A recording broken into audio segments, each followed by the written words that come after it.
Global has absolutely no chill. It looks like next Tuesday we're going to be getting Final Boss Merlin and Red Escanor.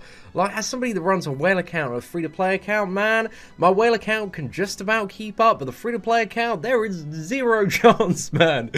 Like, this is a bit too crazy. Netmarble, they need to, you know, chill a little bit, put their foot on the brakes. We've had a relentless bombardment of new characters. You know, we've had, like, Blue Dean Melly, Valenti, Lilia, Red King, Red Escanor back-to-back. The meta has just been shifting so much that I feel like if I make a top, you know, 10 PvP teams video, the next week it's going to be completely irrelevant.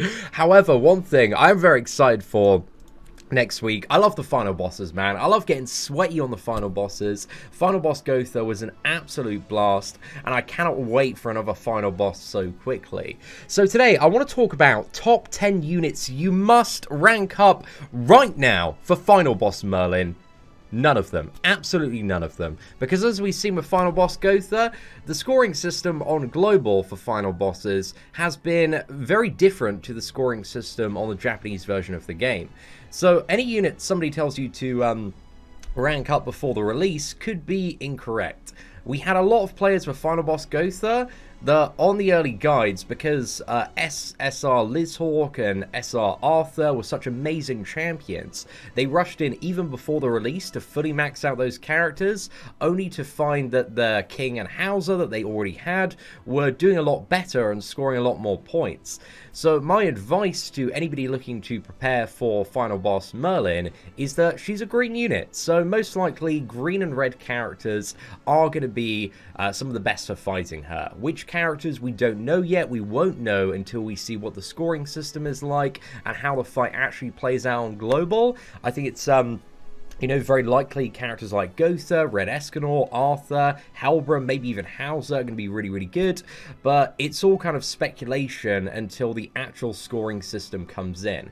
And I think for a lot of players, you know, they do want to get a fairly decent score. A lot of people trying really hard, want to get in that top 5%. So my advice is literally wait 3 days until the release of it. At the release of Final Boss Merlin, you don't need to be immediately there with a team ready to go in. You want to wait for all of the whales to, you know, waste their resources, go through every single character and combination and find out which is the best one, and then at that point in time you want to invest in that team and then run it yourself and get like a, or try and get a top 5% score. So that is my advice for Final Boss Merlin. Like, just wait and see, because like pretty much none of the guides, at least that I watched, mentioned Hauser or King when it came to Final Boss Gotha.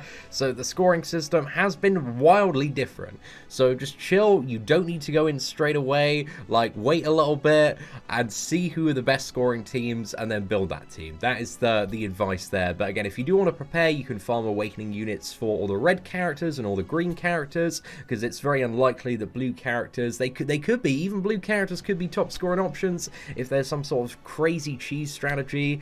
But yeah, we just don't know until the character and boss releases. So that's my advice on how to prepare for Final Boss Merlin. Don't rush into any rank ups, you don't need to. You've got 2 weeks to do this boss. Wait for the whales to battle it out and see who the best scoring teams and comps are, and then make your rank up decisions based on that. So yeah, ladies and gentlemen, that is my advice on how to prepare for Final Boss Merlin. Smash that like button if you did enjoy it. Take care, and I hope that you have an absolutely fantastic day.